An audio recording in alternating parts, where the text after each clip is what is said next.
Tonight we delve into a mystery that has haunted Chicago for decades. A tale whispered in hushed tones in the high rises of LaSalle Street. A story of money vanished and a truth buried deep. Our story begins not with a bang, but with an absence. A void where something substantial once stood. Picture this. It's a crisp Monday morning, November 6th, 1995. The air is thick with anticipation as the sun rises over Lake Michigan, casting a golden glow on the bustling streets of Chicago's financial district. Traders and bankers rush to their desks, ready to conquer another day in the world of high finance. Among them was a seasoned securities trader named Arthur "Art" McAllister. Art, known for his sharp wit and even sharper instincts, arrived at the imposing steel and glass headquarters of Continental Trust, a venerable institution on LaSalle Street. He punched in, greeted the security guard with a nod, and made his way to the bank's vault. But on this day, everything was about to change. Because when Art went to unlock the vault, it was gone. That's right, gone. Vanished. As if it had never existed. What remained was a silent hole in the wall, a gaping maw, where millions in bearer bonds and untold fortunes in cash should have been. News of the vanished vault ripped through the city faster than a hawk on the hunt.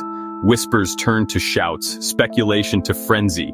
The Chicago Police Department descended on Continental Trust, their faces grim, their steps heavy with the weight of a city's fear and uncertainty. Leading the investigation was Detective Michael O'Brien, a seasoned veteran with the weary eyes of a man who had seen too much of the city's underbelly.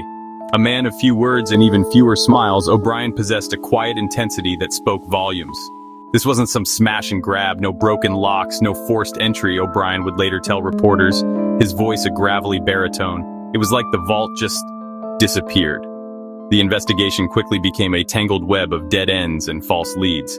Employees were questioned, alibis scrutinized, backgrounds investigated. Every vault blueprint, every security protocol, every access log was examined under a microscope. Yet the answer remained elusive, shrouded in a mystery as deep and impenetrable as the vaults of Continental Trust itself. The missing vault wasn't just an empty steel box, it held the fortunes of Chicago's elite. Among the missing assets were bearer bonds, a type of security that doesn't record the owner's name, making them as good as cash in the wrong hands. These weren't just investments, they were legacies, dreams woven into the very fabric of the city's history. Adding another layer to the enigma was the fact that a significant portion of the missing funds belonged to a reclusive philanthropist, Eleanor van der Linde. Known for her anonymous donations to art institutions and homeless shelters, van der Linde was a phantom herself, rarely seen in public. Her life as meticulously guarded as the vault that once held her wealth. The media had a field day. Headlines screamed about the missing millions, fueling public intrigue and speculation. Theories ran rampant, from elaborate inside jobs to the work of shadowy international syndicates. The city of Chicago, once a beacon of prosperity and ambition, now found itself grappling with an unsettling truth.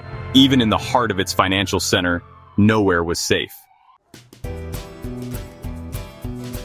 Days turned into weeks, weeks into months, and still the case remained unsolved. The missing vault, like a ghost story whispered in the corridors of Continental Trust, became a chilling reminder of the city's vulnerability. Detective O'Brien, his hair now flecked with more gray, found himself at a crossroads. The investigation had hit a wall, each lead ending in a frustrating dead end. The pressure was mounting, the city's collective gaze heavy on his shoulders. One evening, as O'Brien sat alone in his dimly lit office, poring over financial records, a name caught his eye. Edward "Eddie" McAllister, Art's estranged younger brother. Eddie, a small-time gambler with a penchant for bad decisions and even worse company, had fallen on hard times. He had a history of petty theft, a rap sheet longer than a Chicago winter. Could this be the missing link? The thread that unravels the entire mystery? Disclaimer. The crime stories shared on this channel are fictional and created purely for entertainment purposes. Viewer discretion is advised, as the themes may still include sensitive or suspenseful content. Watch as I bring you thrilling tales well. Thanks for watching. If you're new here, don't forget to hit that like button, subscribe, and tap the bell so you never miss an upload.